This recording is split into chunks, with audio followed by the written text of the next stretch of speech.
अपने को पूरी तौर से खुदा और खुदा की मर्जी के हवाले कर देते हैं और अपनी सोच अपने विचारों के लिए पूरी तौर से मर मिटते हैं और मसीह के मन मस्तिष्क को अपने अंदर आने देते हैं। तो आत्मा के कार्य हम में होकर ठीक वैसे ही हो रहे होते हैं जैसे स्वाभाविक काम हमारे द्वारा होते रहते हैं, बिल्कुल ठीक वैसे ही हो रहे होते हैं। आमीन। क्योंकि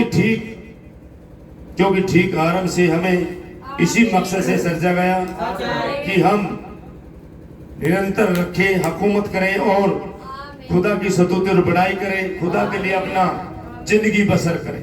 आमीन। हमने यीशु ने कहा था यदि तुम मुझ में बने रहो और मेरा वचन तुम में बना रहे तो तुम जो चाहो मांगो और वह तुम्हें दिया जाएगा।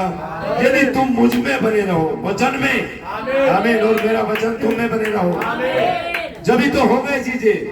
अगर तुम मुझ में बने रहो मेरा वचन तुम में बना रहे। आमीन। अब देखिए पिता और उसका वचन अलग अलग नहीं है, क्योंकि वचन ये उसका पुत्र है। आदि में वचन था, वचन खुदा के साथ था, वचन ही खुदा, और वचन देहधारी हुआ और उसने हमारे बीच में डेरा किया। खुदा का वचन अटूट है। आपके पास तब तक खुदा नहीं हो सकता जब तक कि पहले आपके पास उसका वचन ना हो। आपके पास जब तक खुदा नहीं हो सकता जब तक पहले आपके पास उसका वचन ना हो। बड़े ध्यान से सुनो, हालेलुया। और जब आपके पास खुदा का वचन होता तो आपके पास खुदा होता है। आमीन, हालेलुया। आप थोड़ा अतीत में जाना चाहेंगे और ऐतिहासिक दृष्टिकोण से ढूंढ ढांड करें तो आप वचन देख सकते हैं। आदि में वचन था और परंतु वचन क्या है? वचन प्रकट किया हुआ विचार खुदा का। आमीन। और एक ऐसा विचार जिसे बोला गया, सर्वप्रथम खुदा ने एक विचार सोचा और उसके बाद इसे बोला। आमीन। जो इसका अर्थ है वह वचन बन गया और उसके बाद उस वचन ने साकार रूप लिया। और जो कुछ भी खुदा ने वचन में बोला, जब उसे सही प्रवेश मार्ग के द्वारा ग्रहण किया जाता है, सुन रहे हो, सही प्रवेश मार्ग के द्वारा ग्रहण किया जाता तो वह वचन अवश्य साकार रूप धारण कर लेगा, चाहे उसके बारे में कैसे भी प्रतिज्ञा क्यों ना हो। खुदा ऐसे अवश्य करेगा, वह ऐसे करने के लिए कर्तव्यबद्ध है। क्या बोल रहा? क्या बोले? मैं दोबारा फिर इस आयत को पढ़ता हूँ।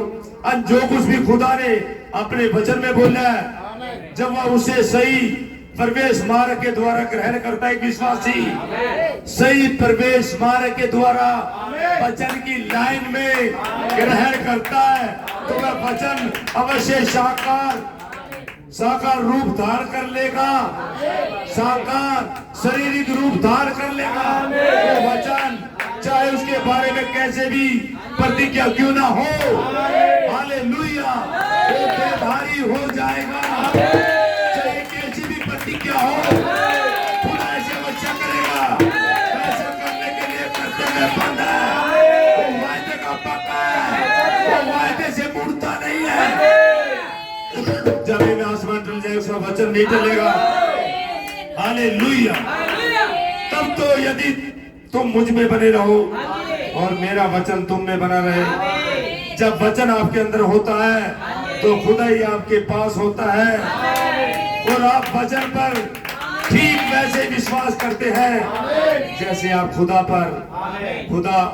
पर विश्वास करते हैं, क्योंकि वचन ही खुदा है और ये अलग अलग नहीं है। तब तो यदि आपके अंदर खुदा का वचन है तो आपके अंदर खुदा का जीवन है और आपके अंदर खुदा है। जो कुछ भी खुदा का वचन आप में होकर बोलता है उसे वैसे ही घटित होना होगा, क्योंकि ऐसे ही जैसे खुदा ने इसे बोला है। आमीन। इसे प्रकट में आना होता है। अगर खुदा जब आपके अंदर वचन है, आप उसी लाइन में हैं, तो खुदा आपके अंदर साकार रूप ले लेता है। वो कार्य देखिए, खुदा इसके प्रति कर्मबद्ध है। उसने बोला इसके बारे में, वायदा किया, और वो वायदे से मुकरता नहीं। एक मनुष्य मुकर सकता, लेकिन खुदा नहीं मुकरता। उसने जो बोला परम सत्य है। जमीन आसमान टल जाते, उसका वचन नहीं टलता। आप सोचे सुनते हो, क्योंकि आपके पास फिर यहोवा यूं फरमाने वाला होता है जब आप वचन में टिके होते हो। हालेलुया।